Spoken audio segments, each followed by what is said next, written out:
നമസ്കാരം പ്രിയമുള്ളവരെ. കേരളം അതിദാരിദ്ര്യത്തിൽ നിന്ന് മുക്തി നേടിയെന്നാണ് ചിലർ അവകാശപ്പെടുന്നത്. എന്നാൽ നിങ്ങളൊന്ന് ചിന്തിക്കൂ, നിങ്ങളുടെ ചുറ്റുവട്ടത്തുള്ള ആളുകളെക്കുറിച്ച് ഒന്ന് കാണൂ. അവർ ദാരിദ്ര്യത്തിൽ നിന്ന് മുക്തി നേടിയിട്ടുണ്ടോ? എത്ര പേര് മുക്തി നേടിയിട്ടുണ്ട്? ഈ പറയുന്നവരും അതുപോലെ അവർക്ക് വേണ്ടി ജയ് ജയ് വിളിക്കുന്നവർക്കുമല്ലാതെ ആരുടെ ദാരിദ്ര്യമാണ് മാറിയത്? കുറച്ച് അരി കൊടുത്തു എന്ന് കരുതിയാൽ, അതും കേന്ദ്ര ഗവൺമെൻറ്റിൻ്റെ സഹായത്തോടെ കുറച്ച് പാവപ്പെട്ടവർക്ക് അരി കൊടുത്തു എന്ന് വെച്ചാൽ അവരുടെ ദാരിദ്ര്യം മാറുമോ? ഉടുതുണിക്ക് മറുതുണിയില്ലാതെ എത്ര പാവങ്ങളാണ് വനാന്തരങ്ങളിലും തെരുവോരങ്ങളിലും നമുക്ക് ചുറ്റുമുള്ള പല ലക്ഷം വീട് കോളനികളും ജീവിക്കുന്നത് നിങ്ങൾ കണ്ടിട്ടുണ്ടോ? അപ്പോൾ വോട്ട് മേടിക്കാൻ വേണ്ടി മാത്രമുള്ള ഒരു തന്ത്രമായിട്ടാണ് ഭാരതീയ ഹിന്ദു ലീഗിന് തോന്നുന്നത്. ബഹുമാനപ്പെട്ട പത്മശ്രീ മമ്മൂട്ടി ഇത്തരമൊരു വേദിയിൽ വന്നിട്ട് അതിനെ സപ്പോർട്ട് ചെയ്തത് വിഷമായി. കാരണം മമ്മൂട്ടിയെപ്പോലുള്ള ആളുകളൊന്നും ഇങ്ങനെ രാഷ്ട്രീയക്കാരുടെ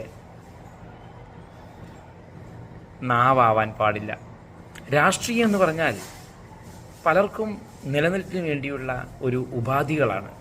പണവും പദവിയും ആൾബലവും ഒക്കെ ഉണ്ടാക്കാനുള്ള ഒരു തന്ത്രമാണ് രാഷ്ട്രീയം. യഥാർത്ഥത്തിൽ നമ്മുടെ കേരളത്തിൽ മാറി മാറി വന്ന രാഷ്ട്രീയക്കാർ ഇടതും വലതുമൊക്കെ ഒന്ന് വിചാരിച്ചിരുന്നെങ്കിൽ നമ്മുടെ നാട് സ്വർഗമായേനെ. സ്വർഗം. ആ സ്വർഗമാണോ ഇപ്പോൾ കാണുന്നത്? ആദിവാസി കുടിലുകളിൽ പോയി നോക്കണം. കീറിയ 2 പായയും 2 കരി പിടിച്ച് ചെളിങ്ങിയ 2 കല ഉണ്ടാവും. ഷീറ്റിടാൻ പോലും നിവൃത്തിയില്ലാതെ വിഷമിക്കുന്ന കുറേ വീടുകൾ.